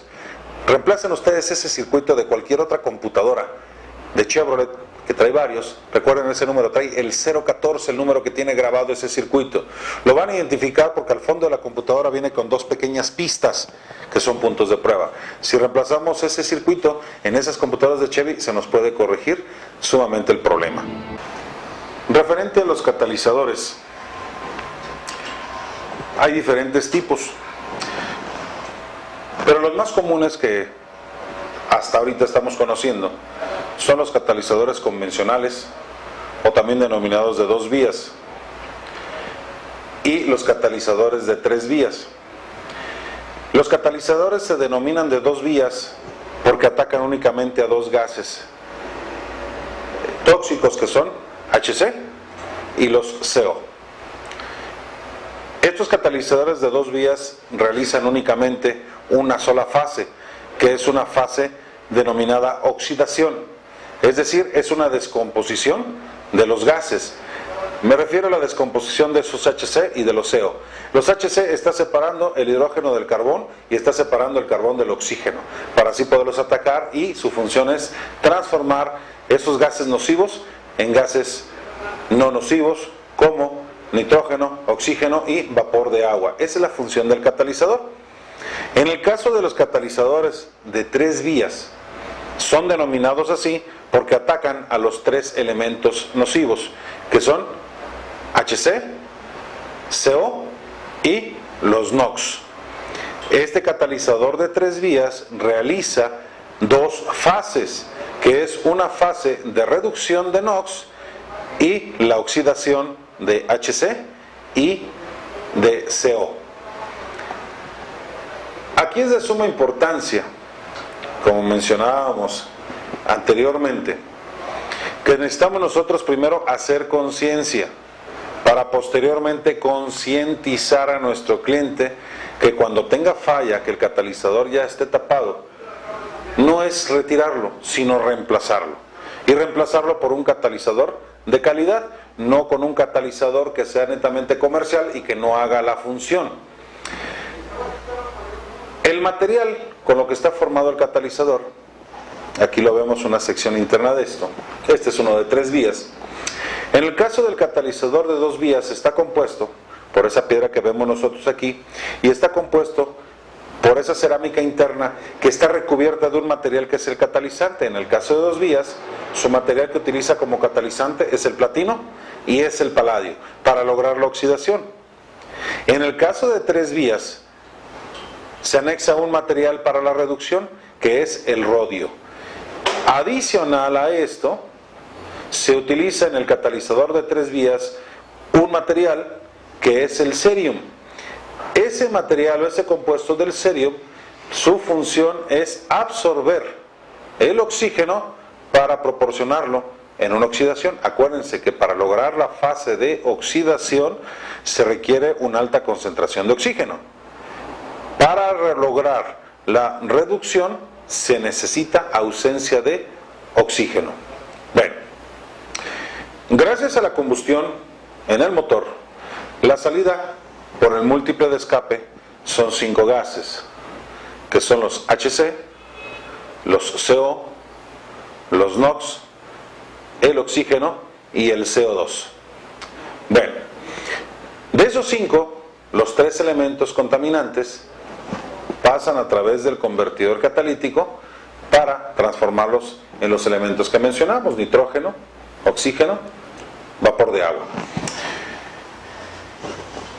El catalizador, en el caso del de 3 vías, que es la eficacia máxima que podemos tener, esos gases entran a la primera fase del convertidor catalítico.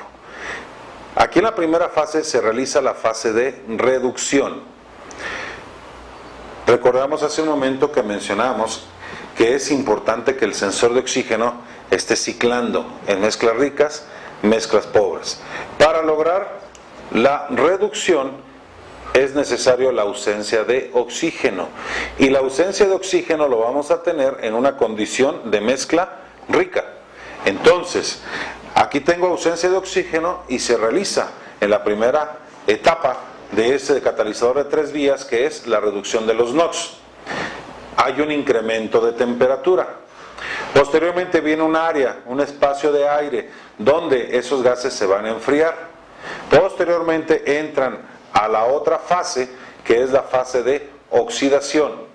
Y para la fase de oxidación requerimos oxígeno, por tal motivo que el sensor de oxígeno debe de estar entregando un voltaje bajo, síntoma de mezcla pobre, y que es un enriquecimiento de oxígeno. Entonces, necesario para esa fase de oxidación. Ahora, cuando se viene esa fase de mezcla pobre, es en ese momento que entra en acción el elemento que tenemos aquí, que se llama cerium. ¿Qué es lo que hace el cerium? Es absorber el oxígeno en esa condición de empobrecimiento de mezcla, para que posteriormente en la otra fase, ¿sí?, que es una mezcla rica, el cerium provee el oxígeno para lograr la reducción y así las dos fases del catalizador estén en su eficacia máxima, en su máxima eficiencia. Ahora,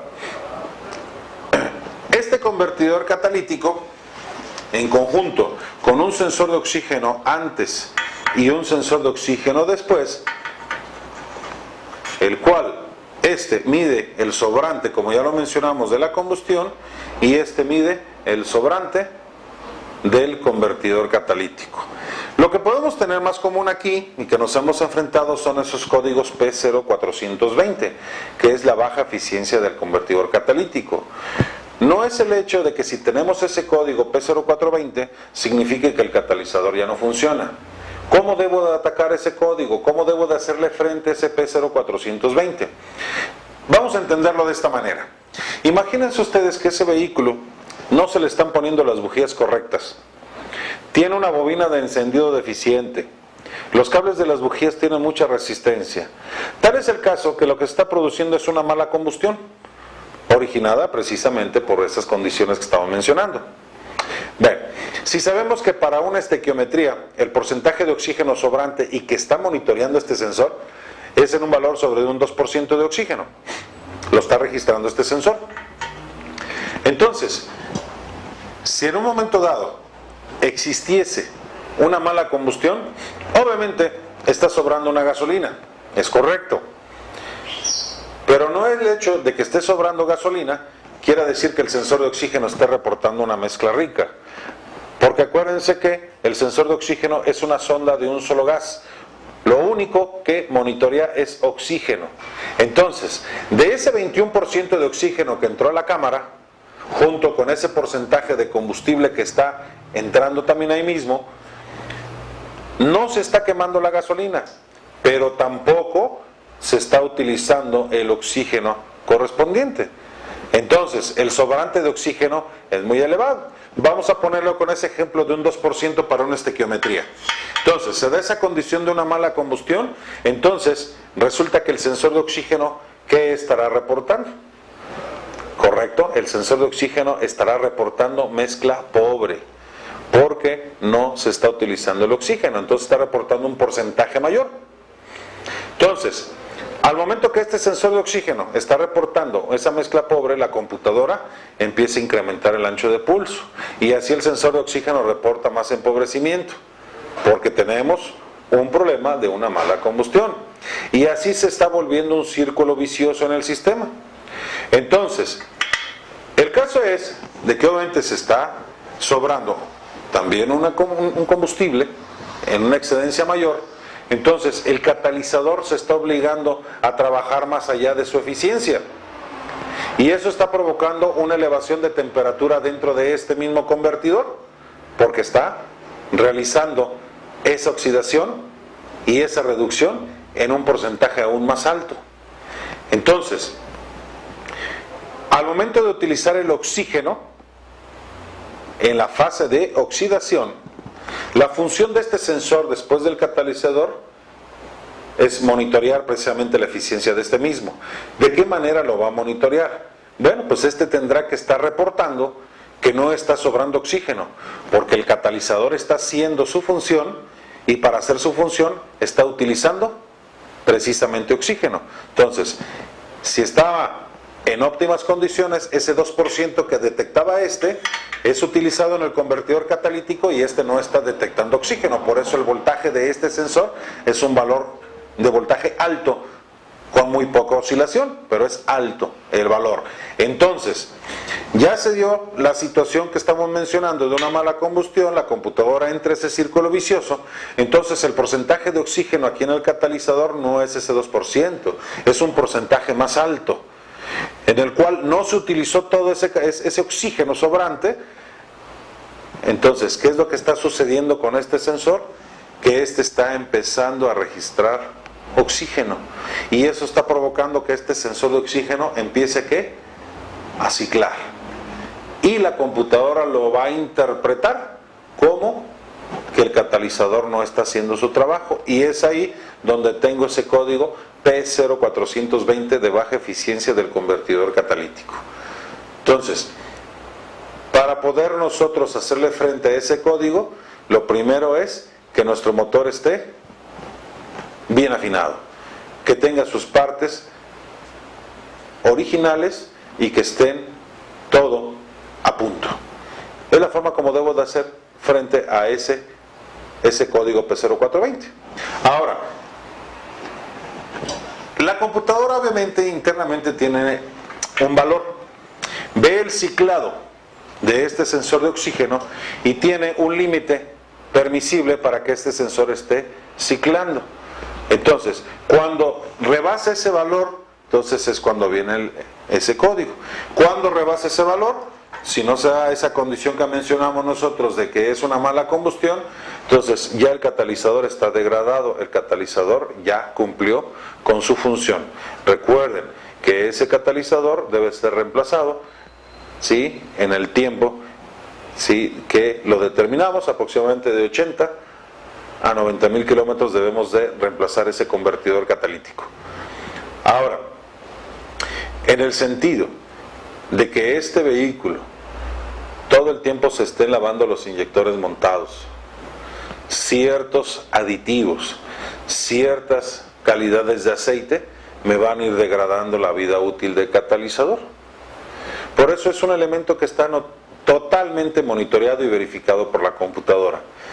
Hemos notado nosotros que cuando un vehículo lo echamos a andar y que está fallando un cilindro, inmediatamente el foco check en el tablero empieza a destellar. Cuando el foco está destellando, es indicación de que hay problemas con el catalizador. No problemas necesariamente, sino que lo estoy poniendo en riesgo. ¿Por qué? Porque esa combustión que no se está efectuando en el cilindro y esa mezcla rica me puede afectar directamente al catalizador. Esa elevación de temperatura, porque lo estoy forzando a que trabaje más de su capacidad, se está elevando la temperatura y eso va provocando que toda esta parte se empiece a derretir y se empiece a taponear ese convertidor catalítico. Entonces, es de suma importancia que mi afinación esté totalmente bien hecha. Y fíjense bien, otro detalle de importancia es que por cualquier razón quitamos el catalizador. Cualquier razón, normalmente cuando están tapados. Entonces, se le corta el catalizador y soldamos un tubo. Pero resulta que al quitar el catalizador, le estamos quitando la base donde va roscado el sensor de oxígeno. Entonces, para colocar el sensor de oxígeno, buscamos una tuerca que nos dé a la rosca del sensor y la soldamos, la tuerca, en el tubo. Pero resulta que la tuerca es ancha y aparte la soldamos en la superficie. Entonces, imagínense la altura de la tuerca. Colocamos el sensor y ¿qué sucede? El sensor no está registrando el oxígeno, está arriba. Entonces el porcentaje de oxígeno que está registrando no es el valor real. Además de quitar el catalizador, que no estamos reduciendo emisiones contaminantes, estamos provocando, alterando un valor de un porcentaje de oxígeno inexistente. ¿Por qué? Porque el sensor no está interno en el tubo que le acabamos de adaptar, sino está en la parte de arriba por el grosor de la tuerca. Entonces hay que tener mucho cuidado también con esos detalles. En el caso de la evolución de los vehículos, caso de los Audi, Volkswagen, empezamos a aplicar un sistema que se llama FSI. Es un sistema de inyección mecánica. Es un sistema que trabaja con una bomba de alta presión y que tiene unas mezclas sumamente pobres. Por ejemplo, la relación de un vehículo convencional de inyección electrónica común, la relación lambda está de 14.7 a 1, lo que es la estequiometría. En los sistemas FSI es hasta de 50 a 1, 40 y tantas veces a 1. Es decir, si en un sistema convencional, por cada 14.7 gramos de aire que entra al motor, la computadora deposita 1 gramo de gasolina. Ahora, en esos sistemas FSI, imagínense, de 40 hasta 50 a 1, o sea, por 50 gramos de aire, 1 gramo de gasolina. Pues dense una idea ustedes de lo pobre que es la mezcla. Esas mezclas pobres me traen una consecuencia. Todo mezcla pobre, lo que son los factores de NOx, se elevan muchísimo. Para eso los fabricantes dispusieron de un primer catalizador, que es un catalizador de NOx, reducción de estos mismos. Ese catalizador no es otra cosa más que un elemento que contenga netamente el rodio, que es el factor fundamental para reducir esos NOx. Y posteriormente tienen su catalizador de 3 vías para hacer otra reducción y además la oxidación de los HC y los CO.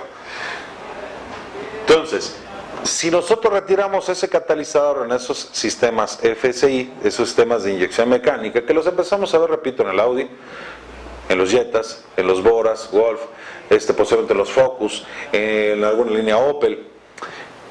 Es un sistema en el cual la computadora tiene 2 formas de disposición de inyección, uno de homogénea y otro con una mezcla denominada estratificada, en el cual cuando el vehículo está en carga parcial o en ralentí, la mezcla es estratificada, es decir, no requiero potencia. Entonces, en la fase de admisión únicamente es aire. La inyección se produce en la fase de compresión. Al momento de acelerar o exigir potencia, obviamente se vuelve una inyección o una mezcla homogénea. Es decir, ahora la inyección es en la fase de admisión para que toda la mezcla aire-combustible se homogenice y haya con la chispa de la bujía una explosión total en la área completamente del pistón. Con la mezcla estratificada, obviamente la mezcla es sumamente pobre y nada más en una sola área es la explosión. Entonces, eso, repito, me genera ese factor de producción altos de NOx, pero para eso tengo un catalizador especial, que es ese catalizador de NOx en esos sistemas FSI. Uno de los sistemas anticontaminantes que ya desde hace muchos años hemos estado diagnosticando y revisando son los sistemas evaporativos, los cuales tuvieron un auge mayor con la tecnología OBD2. Recuerden que hemos mencionado nosotros referente al OBD2 que no es otra cosa más que una serie de estrategias los cuales rigen la construcción de un sistema, que van obviamente ligados a reducción de emisiones contaminantes.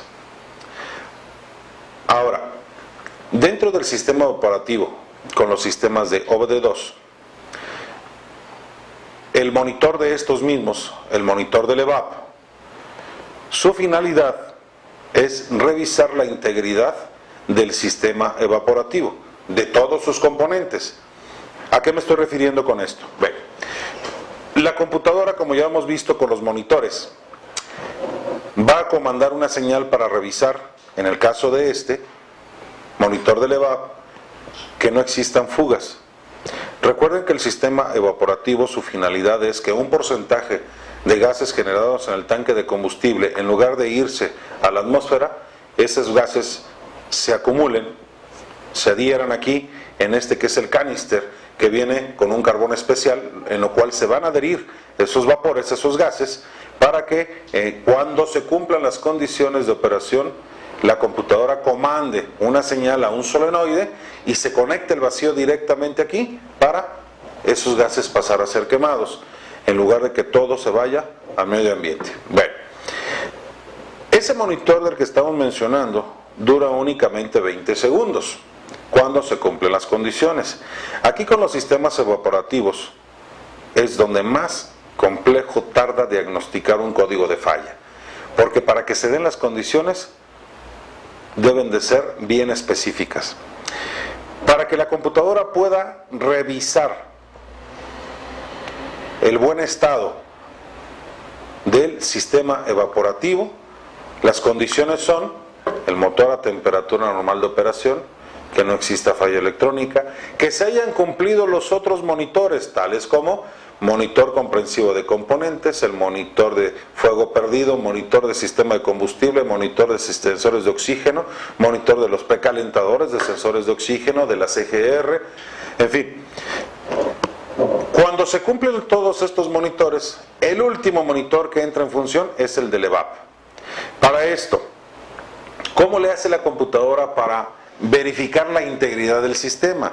Estamos hablando, canister, las mangueras de conexión, solenoide del canister, la válvula de ventilación, el sensor que va montado en el tanque, que es el sensor de presión de gases, junto con el mismo tapón de llenado del tanque de combustible.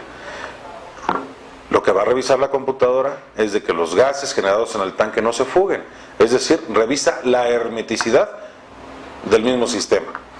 Bien, en este caso, lo que va a hacer la computadora cuando se dan las condiciones, adicional a esto, que debe de existir, recuérdenlo, el tanque de combustible en nivel de no debe de estar por debajo de un 20%, ni tampoco por arriba de un 80%.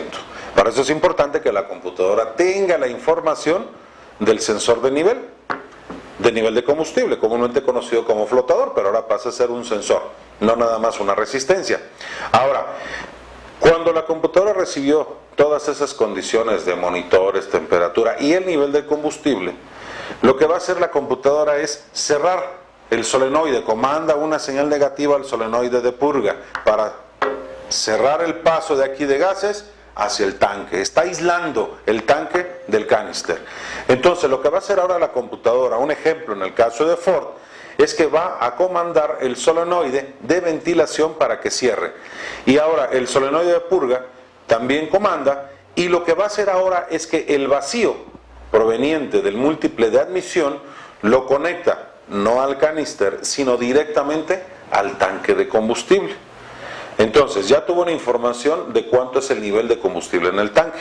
En base a ese nivel de combustible en el tanque, la computadora determina cuánto tiempo es lo que le va a llevar en recibir una respuesta de cambio del sensor de presión. Entonces, si en este momento tiene medio tanque de combustible, comanda la señal del solenoide y el vacío del motor se conecta directamente al tanque. En ese momento se empieza a generar una presión negativa en el tanque de combustible. Y obviamente la computadora va a esperar respuesta. ¿De quién? Del sensor de presión, que según la marca que tengamos está junto con la bomba o separado de la bomba de combustible. Si a determinado tiempo, recuerden que la prueba dura 20 segundos, si a determinado tiempo la computadora determina que el sensor le está mandando la información de ese cambio de presión dentro del tanque, entonces la computadora da por hecho que el sistema está hermético, porque está alcanzando los valores predeterminados en su memoria.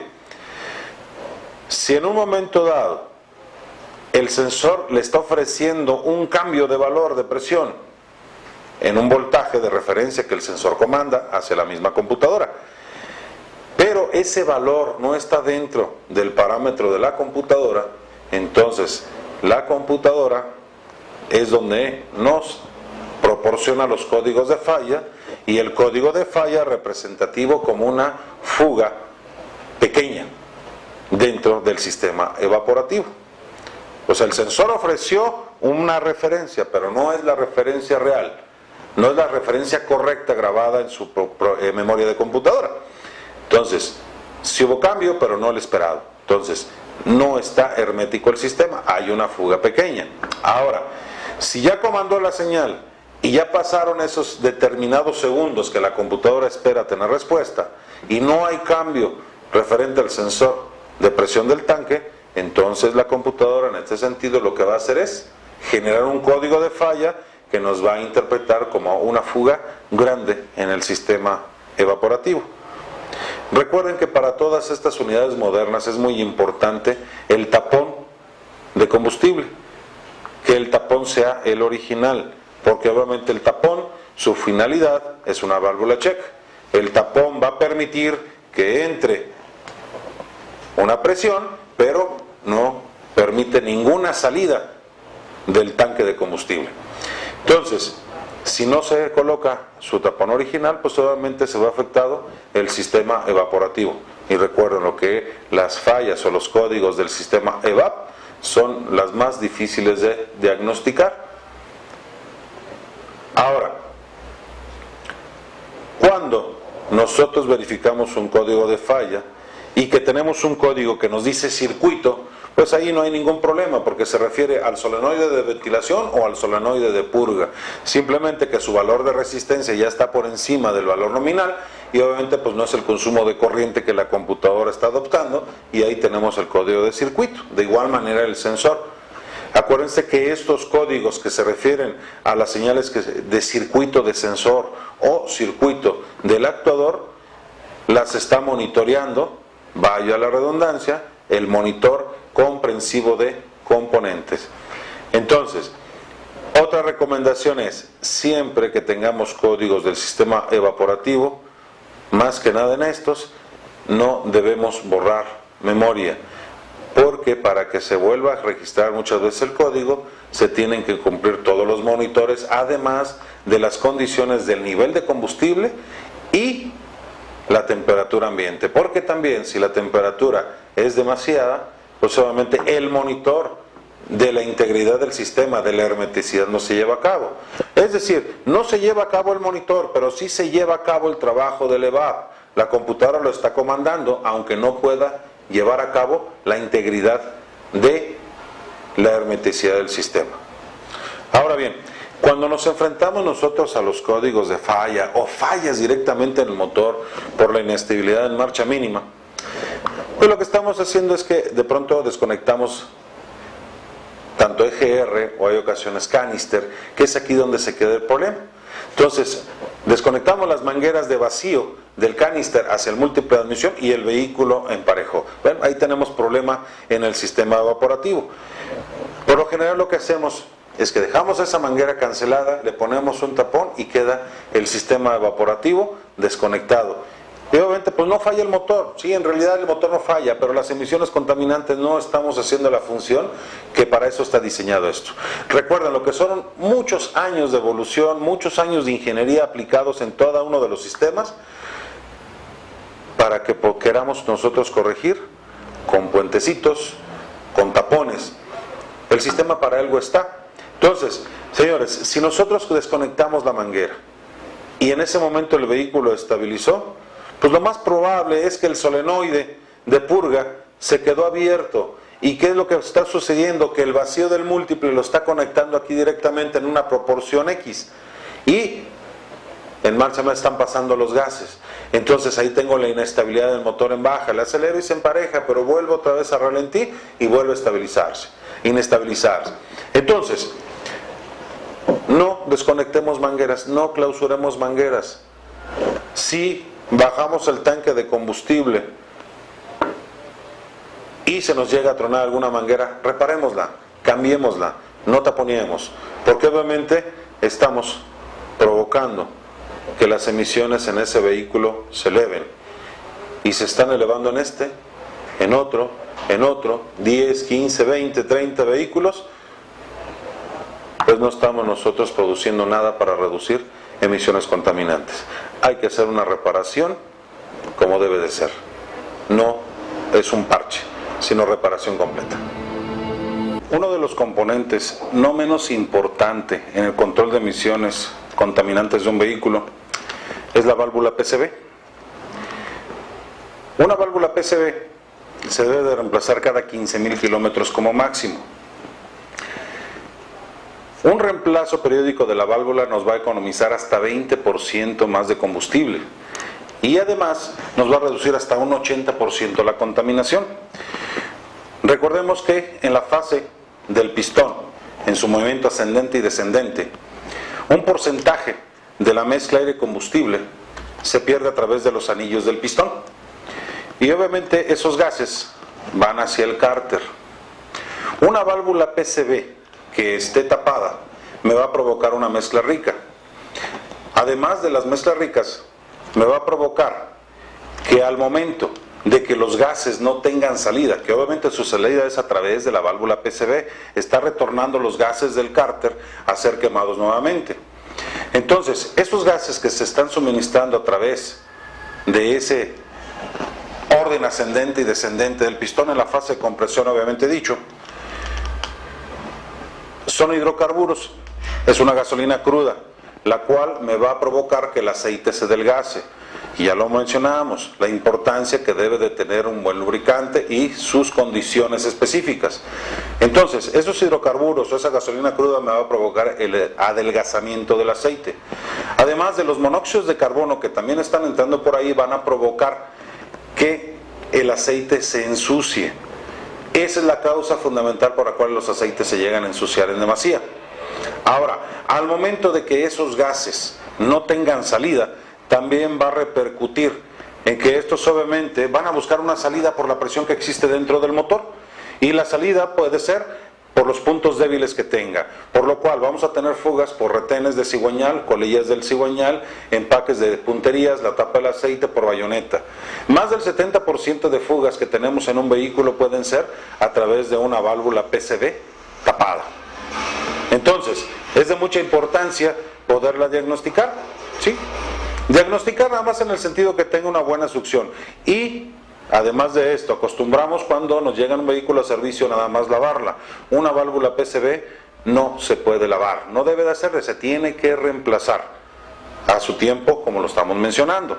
Ahora, una válvula PCV que esté destapada me va a provocar mezclas pobres y eso me va a incrementar el consumo de emisiones contaminantes.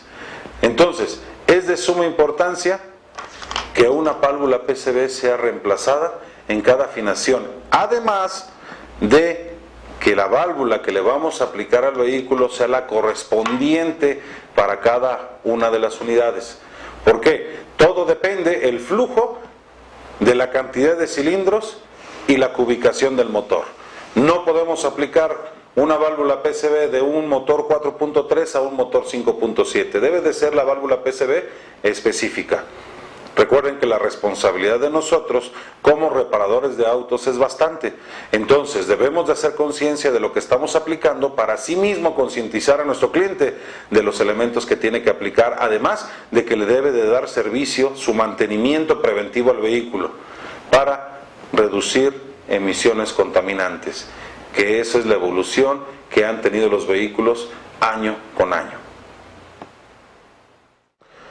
Como lo hemos visto, compañeros técnicos automotrices, la importancia de un buen diagnóstico de un sistema anticontaminante.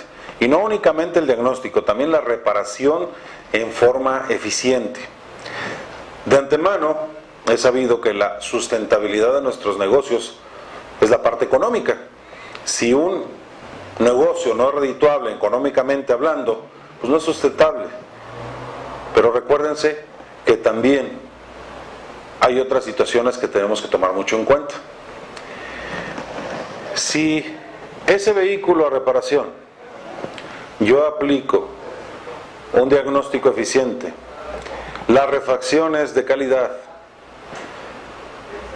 si aplico mi diagnóstico con mi equipo, con mi escáner, y verifico lo que son los ajustes de combustible, y veo en el patrón en el cual están en porcentaje, recordemos que es el 0%, lo más cercano, es un vehículo que sin ningún problema aprueba la verificación vehicular.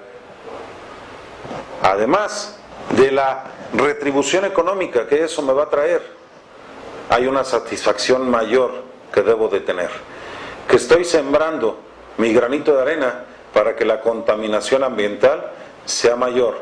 Asimismo, hago al cliente que tome conciencia también él de dar esos servicios preventivos en su tiempo y con las refacciones adecuadas, y la utilidad, el beneficio para todos en todos los ámbitos será mayor. Los invito y hagamos conciencia de todo esto. Gracias.